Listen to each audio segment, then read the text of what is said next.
to A Couple Reviews, and today we're going to talk about Scavenger's Reign, which just ended yesterday, and we're really excited to talk about.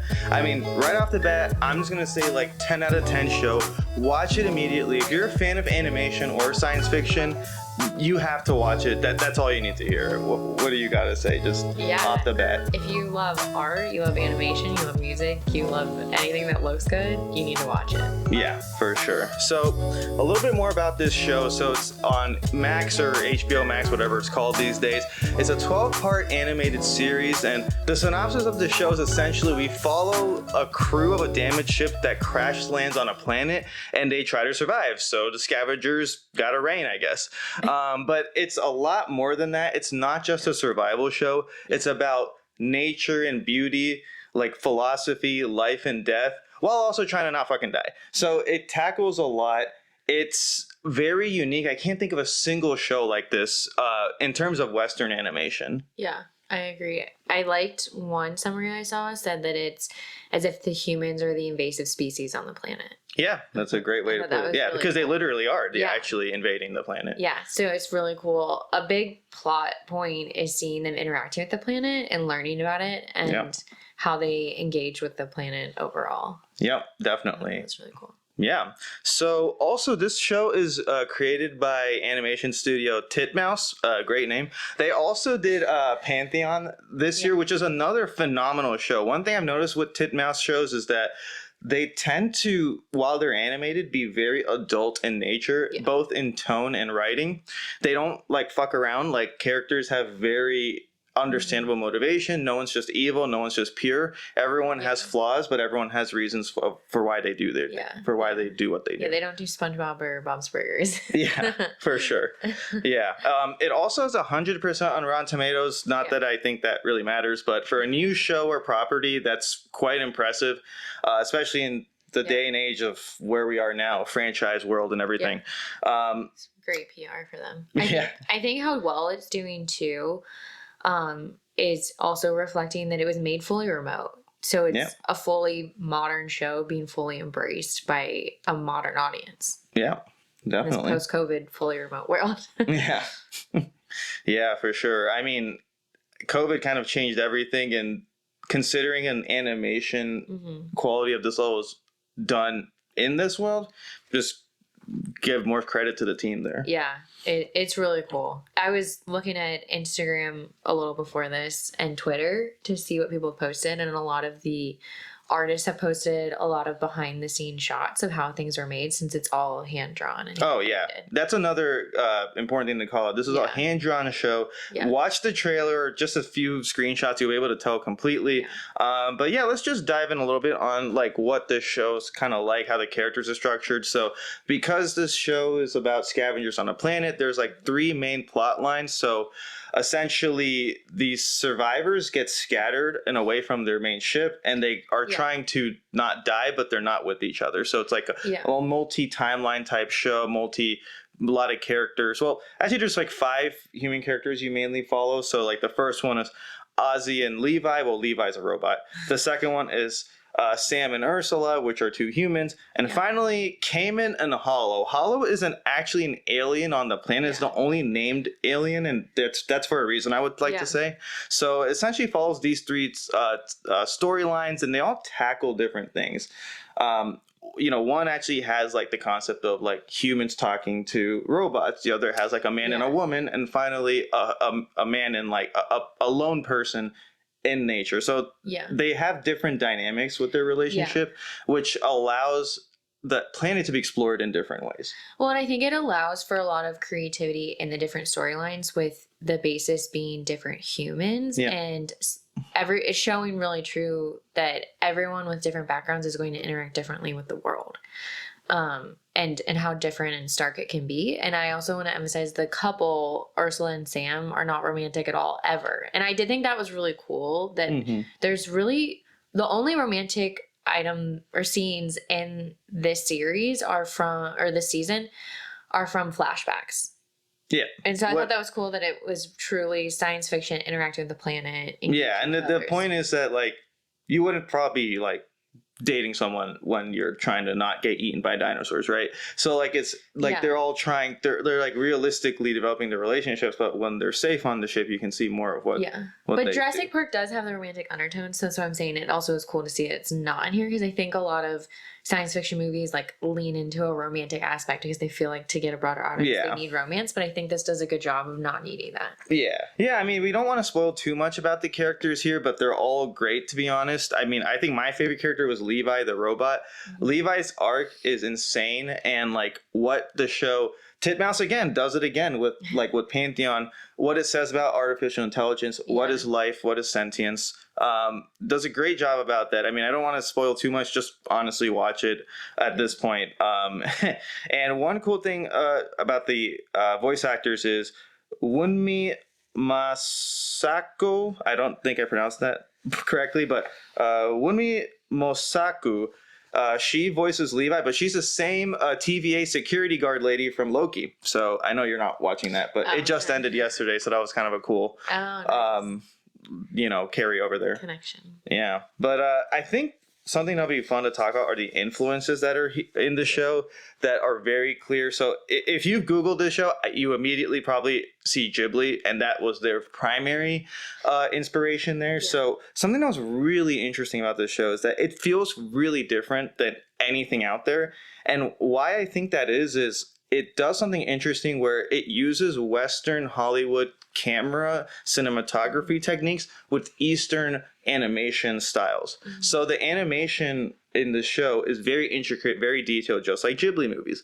But the camera is very, very neutral and not flamboyant. And in anime, often the camera will be really high octane, high paced and match the level of intensity with the animation, which is great. But I've always wondered, like, hey, what if a Ghibli-style animated show or animation was done with more of a subdued tone of a camera? And the camera is very neutral, and it's not like spinning around following things. You get a clear view into like this pasture or greenery, and you see shit happen. It's like almost like you're watching a nature documentary while people are also living their lives and dramatically trying to live. Yeah, you really see that. I mean, they did say specifically in some of the background research I was doing that they really wanted to pause and then pause some more on different shots, that, they're like, how far can we push focusing on this, and how will it make people feel and interact and engage? And that's really cool that they are really trying to push the envelope and incorporate what you were saying. Yeah, and like the way to build off what you're saying, like how I think they've used their influences, which is awesome, is like, we love anime, we love these movies. How do we take what we love about these elements, but combine them in something new and then add our own flair into it? So it definitely has the Ghibli style animation, and it definitely has some like Western style directing, but it's not just those components. They add their own philosophy in the show. They, I believe, have a view of nature that is not explicitly stated in the show, but it's kind of implicitly implied with like the plants that kind of go through life and death cycles. So one really awesome thing about this show is its focus on nature when it doesn't necessarily like quote unquote add to the main plot, but it still builds on it. So like you'll see an entire life and death cycle of like an animal that grows up, it dies and then decays and then it grows. Like it'll show all of that, not necessarily to build a plot, but to add to the tone of the show. That this planet is dangerous, but it also is real. It has its own biological processes that exist before these people are on the planet and after they will leave the planet. And it seems like a real lived-in world. I think it's really cool too. It helps you get more attached to the planet. I found that like seeing and understanding the background of the planet, you have more of a view of it, that it's not just like a place that these people are living or these things are living. It's or surviving. Yeah, honestly. Or surviving. It's its own character, really. I feel like in the whole series that the planet and the animals and we're talking about the interactions that the planet and the artist really wanted to convey, that it's something that they interact with and they learn how to deal with, but how they've had to take different steps for different processes, and it's hard to describe. I feel like I'm not doing a good job conveying it, but showing a process that seems really well established, that they've known how to, this leaf interacts with that tree and different things like that to make a process that benefits them. And they've really learned how to evolve to fit into the world and not the world fit into them. Yeah, exactly. I mean, they're like, again, the nature of this show is that don't have any modern human things they need. Yeah. So they have to rely on what's available on the planet. And so, for example... Except Ozzy, having Levi is such an advantage. I was thinking about that. But like in a general sense, like the whole... Like your point that you were making about the processes is that... Yeah, they have to rely on it. But I was thinking about, like, it's so interesting too because it makes you think of, like, how did they learn what interacted with what? Because... They did say that Ursula has a botany background, so maybe this far in the future, a botany background means you understand most planets. Yeah, or Levi. But Levi wasn't with them. Levi was only with Ozzy. And so that's why I'm like, it's amazing that Ursula and Sam were able to survive without having the robot test everything. Yeah, but I think they're also on the planet for a while, right? Yeah, that's definitely conveyed. But I mean, some of the stuff they're doing seems like you'd have to be there for years. And I don't think it's years. Yeah.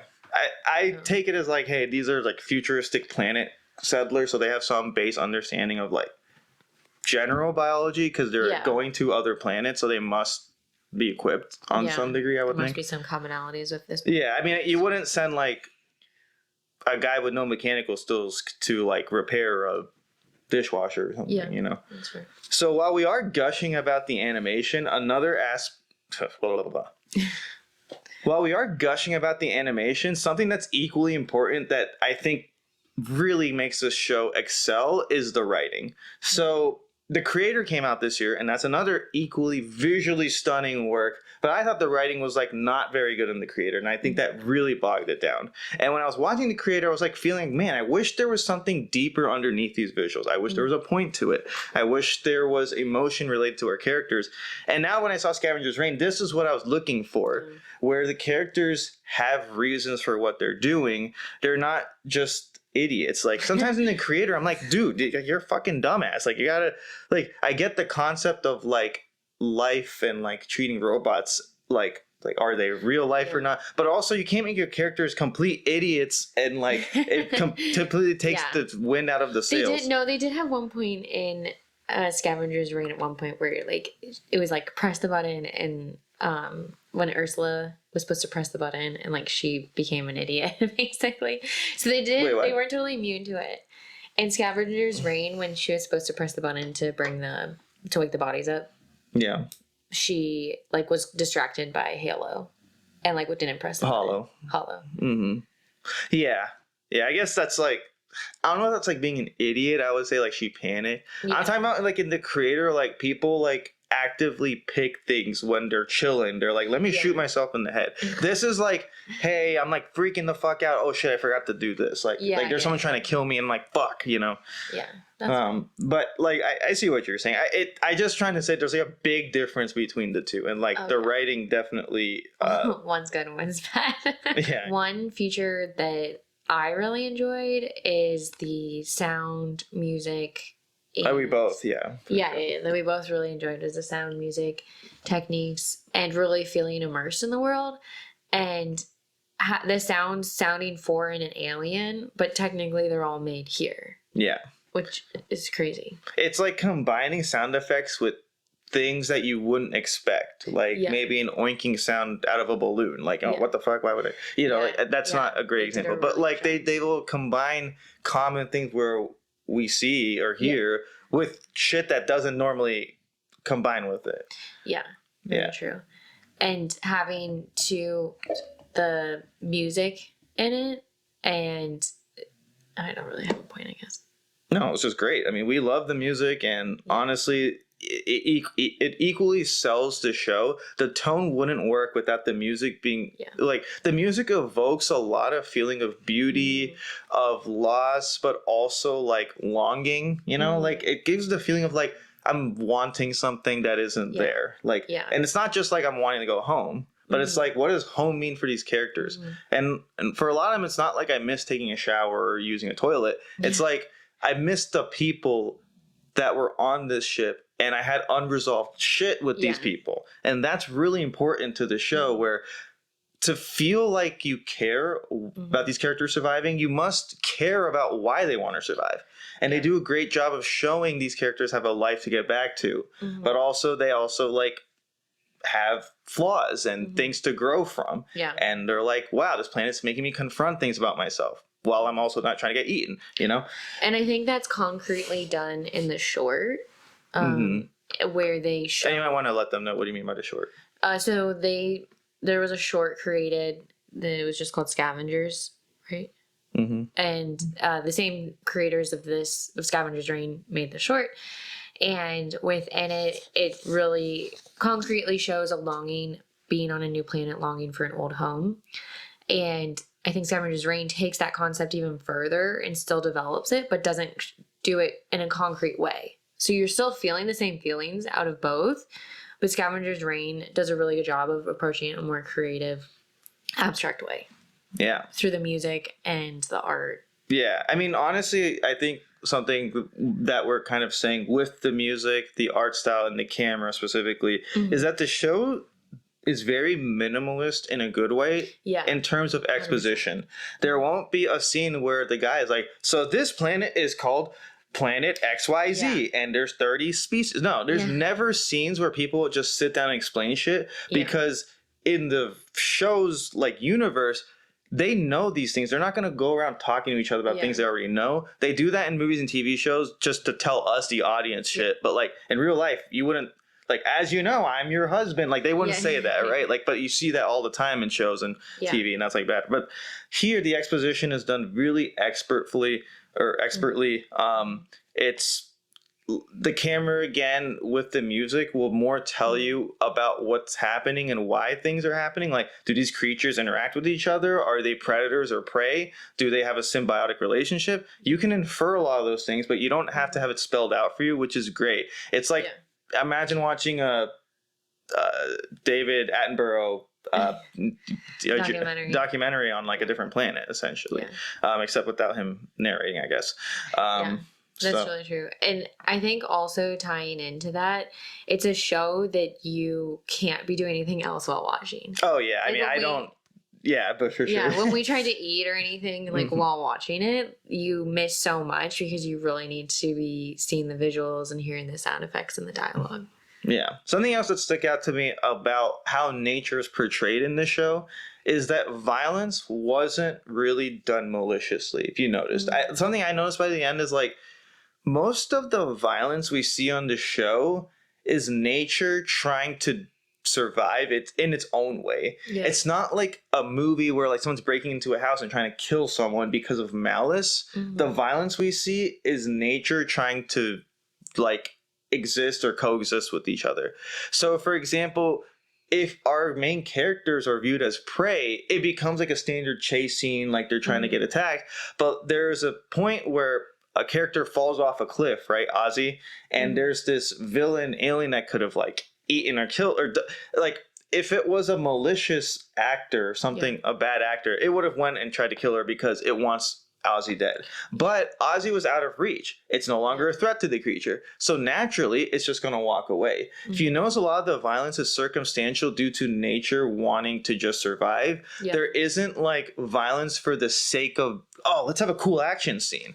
Or like, oh man, this guy's a grudge again. No, it's very natural, I guess. I can't get away from that word, but the environment is portrayed in a very realistic, almost organic way, neutral. It's very neutral. Yeah, I totally agree with that. And I think too, it really shows the like planet isn't inherently hostile, but it has like defense mechanisms that's required. Yeah, the planet is doing its own thing. It's just that if you're a human around some of these things, you just happen to be like a thing that gets affected negatively from it. Like you're not, it's not actively seeking you out. You're just walking around and like, oh shit, I can't breathe this air. But that thing's going around and like doing its thing the whole time. You know, it's not going out and hunting for you and searching for you. In fact, you're an invader. You're the invasive species, or humans are. So I think we've covered about everything we can in a spoiler-free review. But any just final thoughts?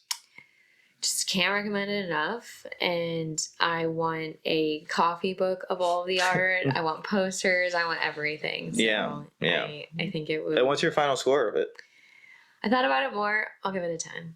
Yeah, nice. Same here. I mean, I don't know if there's anything else to say. It's a beautiful show, not just like in the way its visuals and audio are, but it's beautiful in what it has to say and what it'll make you feel.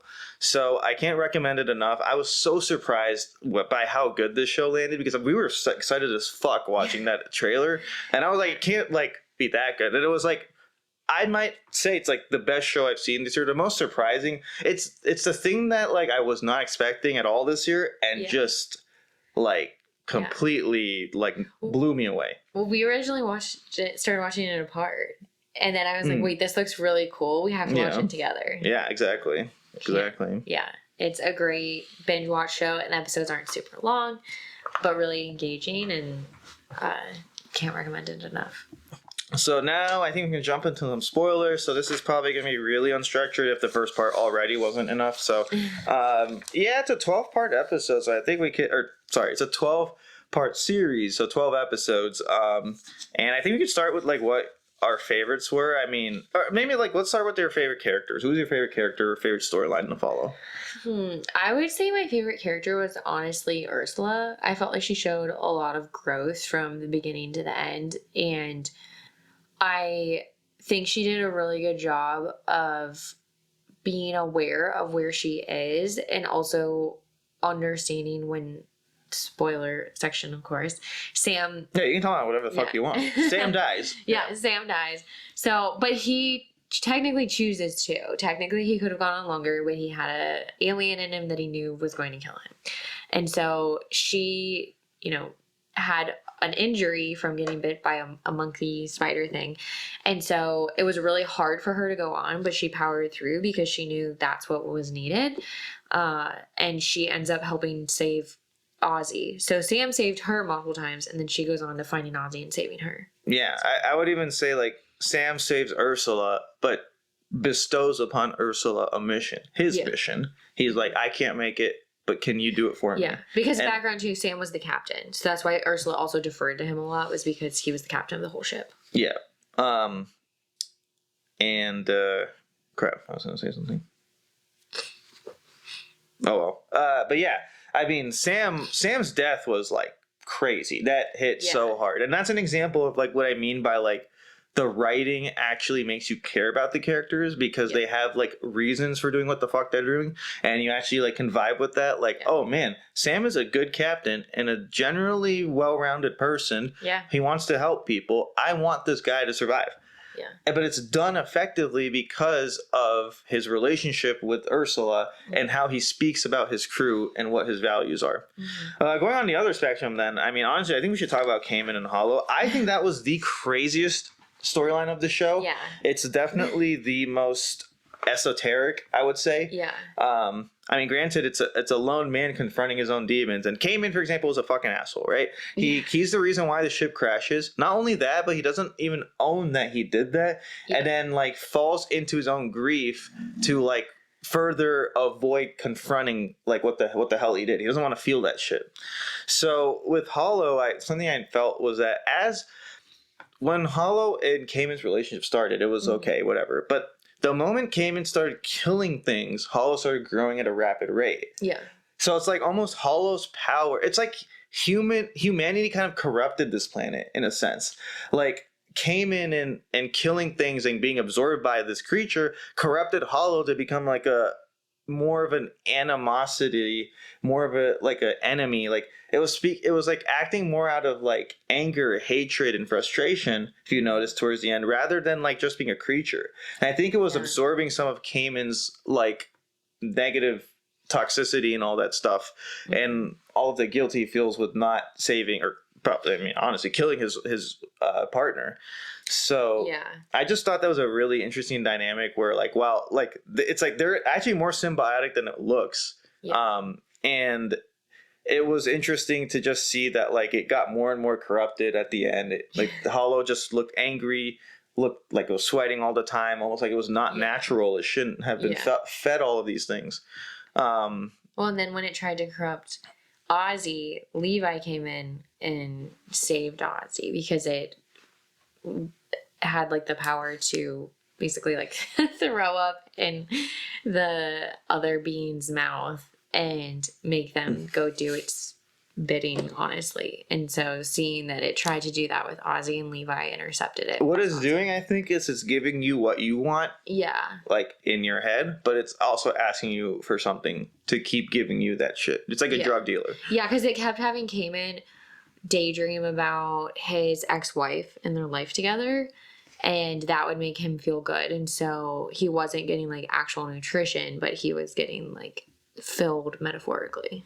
Yeah, I'm guessing there was some nutrition in there. I'm guessing because we didn't see him eat anything. Yeah, he probably would have died. Yeah, so there's probably something in it. But that doesn't really matter. You can figure out how he survives. That's like irrelevant. The whole point is like Caven is running away from something, and this creature helps him do that more. Yeah. But eventually, even that doesn't work. Yeah. And speaking of Levi, that was my favorite character, and I love the last episode.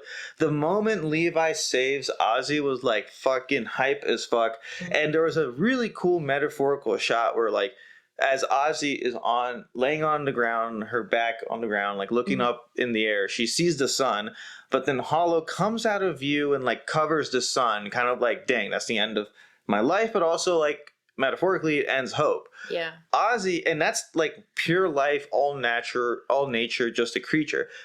Then Levi, who is a robot, supposed to be ones and zeros, supposed to be cold, calculated. Levi ends up being the most human of them all and comes running and saves Ozzy. Mm-hmm. And when Ozzy looks up again, the sun is revealed, but instead of being covered by Hollow, it's you see her savior, which is Levi. Mm-hmm. Levi's savior as the sun versus her like killer at covering the sun, which was a really cool moment and just like excellent.